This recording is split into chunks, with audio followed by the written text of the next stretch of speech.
Alright guys, welcome back again. My name is Max and this is our channel with me and my wife here showing you guys how to do real estate transactions and talk about certain deals. For those who don't know us yet, I'm 23 years old, my wife is 22 years old, we're both full-time college student. I'm actually a student athlete competing for the University of Oregon track and field and also for the German national team. And we've started a business with $76 to our name. Within the last 6 months alone, we've done over 40 wholesale transactions, generated multiple six-figure cash flow streams, and it has really changed our lives. And we're here to show you guys how we did it and change your life as well. So this video is basically a follow-up on that last video, and if you guys haven't seen it, there's a link below on how we made $25,000 in our first deal. But today, this video is about how we made $9,000 in 30 minutes by selling to the neighbor. So stay tuned.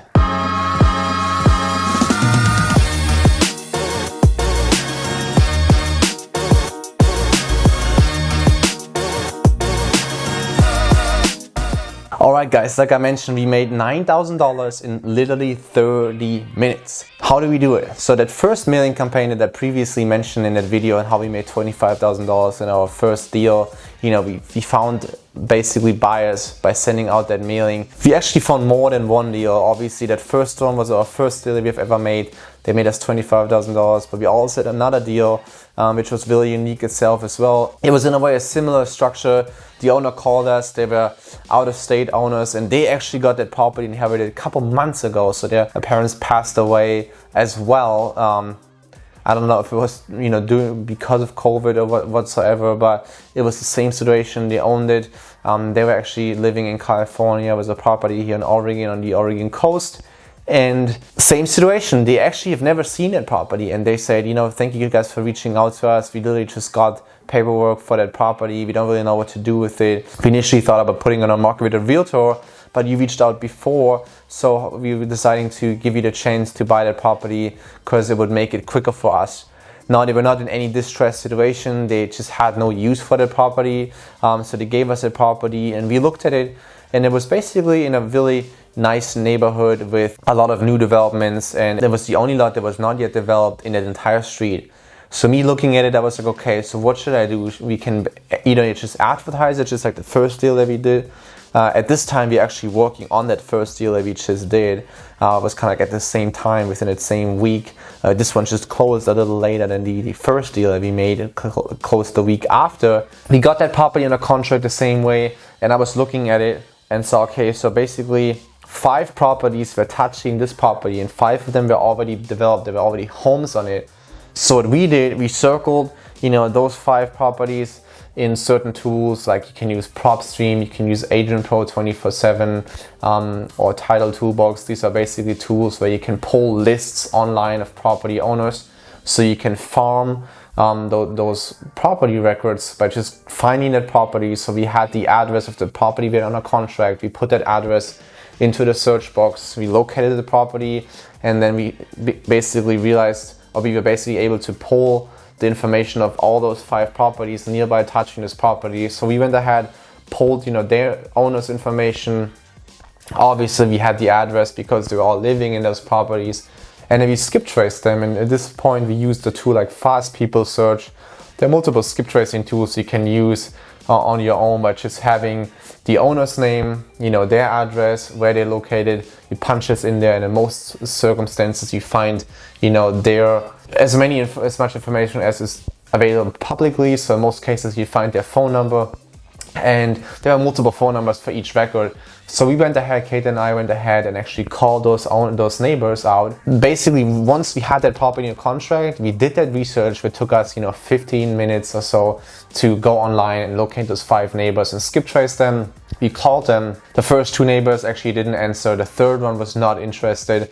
But the fourth one we called was really interested in buying the property, because he actually mentioned, I was thinking, he was on a call with me, and he was, oh, thank you, Max, for calling. Actually, I was thinking about buying the property, but I didn't know who was owning it, because I would like to expand my backyard, and I appreciate you reaching out to us. So I told him that we currently have the property under contract, and we initially thought about developing the property, but our plans have changed, so I'm just going to wholesale that property to him.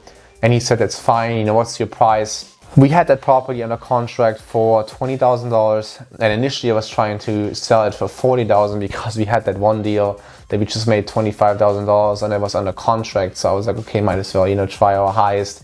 I think $40,000 was around market value, but he said, I don't have $40,000 cash right now. I don't want to get a loan on it, but I can do $29,000. And for us, there was a $9,000 profit. We did not have to create an advertisement sheet. We don't have to go out there and advertise that property and hope that we can sell it. It was a fixed offer for us. So we took initiative and I said, okay, you know what, let's do it. Because on the other side, I also knew, okay, the neighbor has a use for that property, right? He wants to expand his backyard. So he doesn't want somebody to come in there and develop that property. And initially, I was thinking, okay, if I can help that neighbor, it helps improve the neighborhood. It makes him happy too. I want to give him the chance to do so. So we had it under contract the same way than most of our deals, the right to advertise and the right to assign the property. So we assigned that property over to the neighbor. I was sending him an assignment contract. He instantly signed it for $29,000.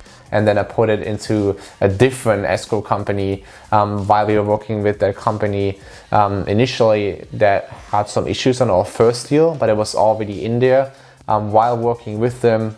This is why this deal took us a little longer, because we realized we don't want to close this one the same way that we closed the previous one with bringing in funding partners. So we were actually reaching out to different closing companies.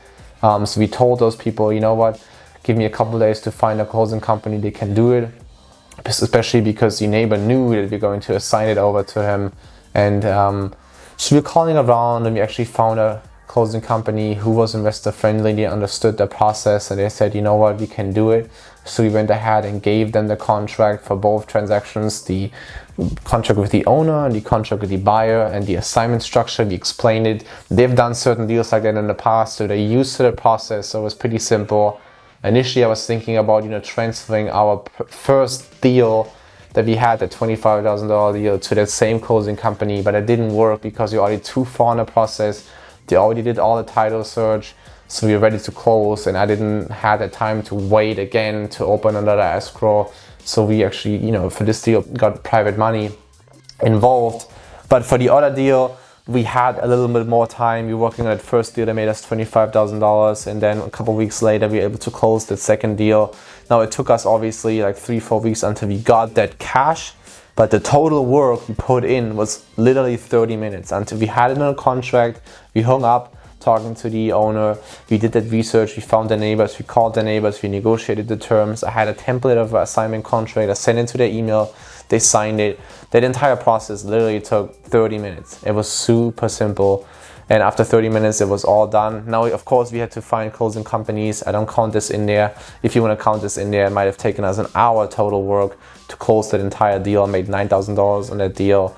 But there was no advertisement costs on the selling side for us.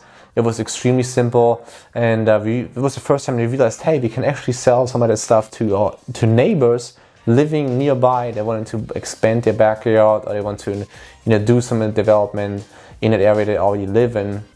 So we've actually sold quite a lot of deals to neighbors, which is a really successful strategy. So if you guys ever come across certain deals, I definitely recommend before you advertise it, reach out to the neighbors and see if they might like to buy those properties, and then you can also sell them for a discounted price because you don't have to advertise them. You don't have to spend time in advertising those deals. So you're more than able to sell them for a good price. So that's another strategy. I hope you guys liked that video. I hope you guys follow along on how we close those deals, and it kind of gets clear for you guys on how we do it. Let us know in the comments below if you guys have any questions, and if you guys have made it so far, please like and subscribe. That would help us grow our YouTube channel, and we would highly appreciate it. So let us know how you like those videos, what else is out there that we can talk about. If you guys have any questions about things I've mentioned and you want me to do an extra video explaining those things, just put it down in the comments below and we will address those things. And I'm really excited to have you guys here again watching our videos, and stay tuned for some more cool and exciting real estate videos.